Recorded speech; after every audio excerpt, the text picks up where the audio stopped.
ETF index mutual funds నేర్చుకుని stock మార్కెట్లో రాణించాలనుకుంటున్నారా? వెంటనే ఈ నెంబర్కి కాల్ చేయండి.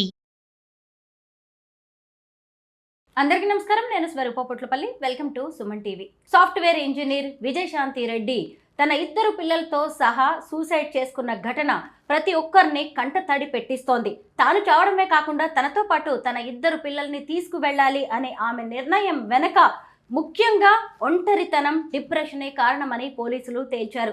ప్రస్తుతం నాతో పాటు ఉన్నారు ఆయుర్వేదిక్ డాక్టర్ శరత్ అద్దంకి గారు. ఆయనతో మాట్లాడదాం. సార్ నమస్తే.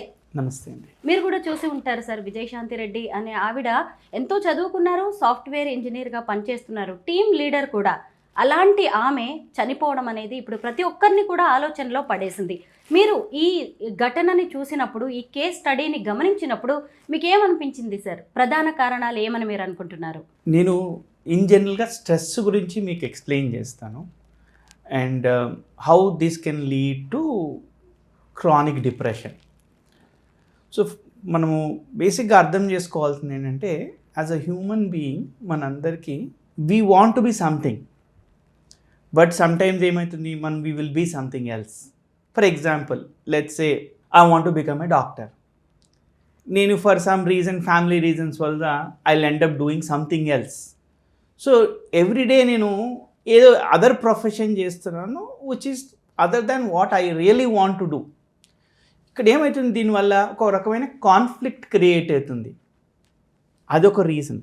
సెకండ్ రీజన్ ఏంటంటే, మనకి ఎమోషనల్ కంట్రోల్ తప్పడం.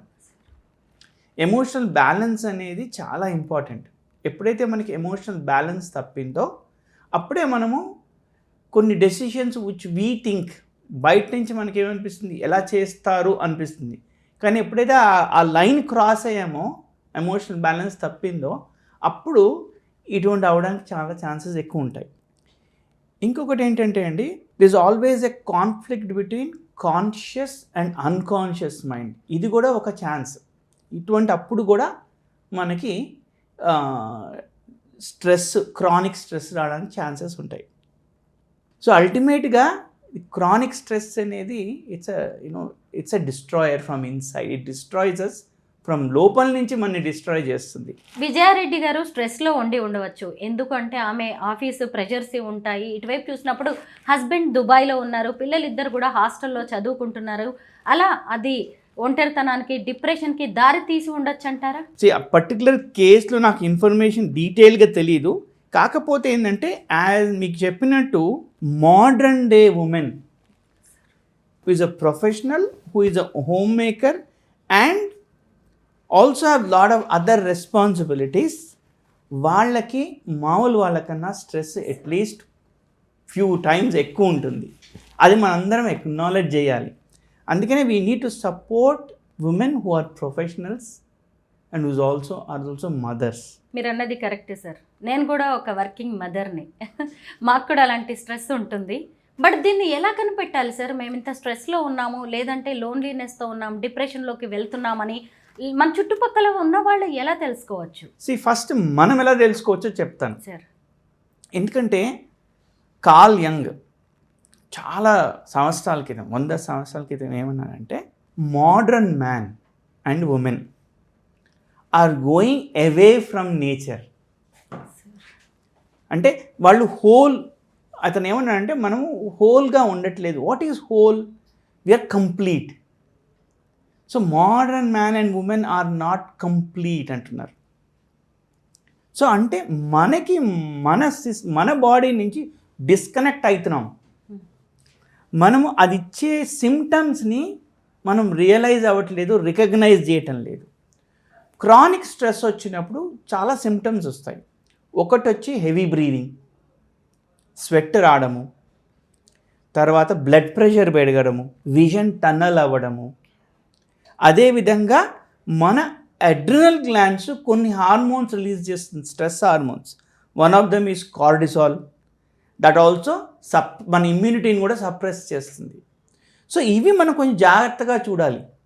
ఎప్పుడైతే మనం స్ట్రెస్ ఎక్కువైందో మనకి ఇవన్నీ సిమ్టమ్స్ మనం క్లోజ్గా మన అటెన్షన్ పే చేస్తే, ఓకే మనం క్రానిక్ స్ట్రెస్లో ఉన్నాము, దీన్ని అడ్రస్ చేయాలి అనేది అట్లీస్ట్ మనకి first step. towards solving the problem. Sir ఇప్పుడు స్ట్రెస్, డిప్రెషన్, లోన్లీనెస్ చివరికి సూసైడ్స్ వరకు కూడా దారితీస్తూ ఉంది కదా, అసలు సూసైడల్ టెండెన్సీని ఎలా గుర్తించాలి? I'll also talk little bit of spirituality also. ఓకేనండి, మనకి ఒక పర్పస్, మన లైఫ్లో ఒక పర్పస్ ఉందనుకోండి, మనకి ఎప్పుడు డ్రైవ్ ఉంటుంది. ఓకే, నా గోల్ ఇది, ఆ goal towards that goal I'm working every day, and as we are walking or going towards that goal we will feel very satisfied. ఒక రీజన్ ఏంటంటే పర్పస్ లేకపోవడం, ఇంకొక రీజన్ ఏంటంటే కంట్రోల్ లేదు అని ఫీల్ అవ్వడం.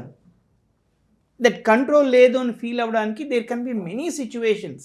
For instance, let's say I wanted to, as simple as I want to go to United States to study MS అనుకోండి. Let's say నేను వెళ్ళాను, అప్లై చేశాను, లెట్స్ సే నా వీసా రిజెక్ట్ అయింది అనుకోండి, రైట్? లెట్స్ సే అక్కడి నుంచి నేను I want to do something else, అది ఆ పని కూడా కాలేదు. So let's say if we are getting rejections or we are not able to achieve what we want to achieve in life, as spiritually if we feel that ఈ బాడీలో నేను ఇంతకన్నా achieve చేయలేను, నేను చాలా చేద్దాం అనుకుంటున్నాను, కాకపోతే ఈ ఎన్వైర్న్మెంట్లో ఈ బాడీతో ఇంతకన్నా చేయలేను అని అనిపించినప్పుడు కూడా మనము will try to get to that stage where okay maybe there is something else beyond this. Since I am not a medical doctor, I cannot talk beyond this, but at least from what I feel, ఒకటి purpose లేదు అనిపించడము, ఇంకొకటి constant rejection for various reasons, ఇంకొకటి control లేదు అని అనిపించడం. విజయశాంతి రెడ్డి విషయంలో కూడా జరిగింది ఇదే అన్నట్టుగా కనిపిస్తోంది సార్. ఆమె బాగా ఒంటరితనంతో ఇబ్బంది పడుతున్నట్టుగా, డిప్రెషన్లోకి వెళ్ళినట్టుగా తెలుస్తుంది. నా జీవితానికి ఇంకా ఏముంది, ఈ జీవితం నాకు నచ్చట్లేదు అని ఆమె లాస్ట్లో పార్కింగ్ స్లిప్ మీద కూడా ఆమె రాయడం అనేది ఇప్పుడు మీరు చెప్పిన విషయాలని నిజంగానే ఇదంతా కరెక్ట్ అనేలా అనిపిస్తోంది sir. Thank you so much.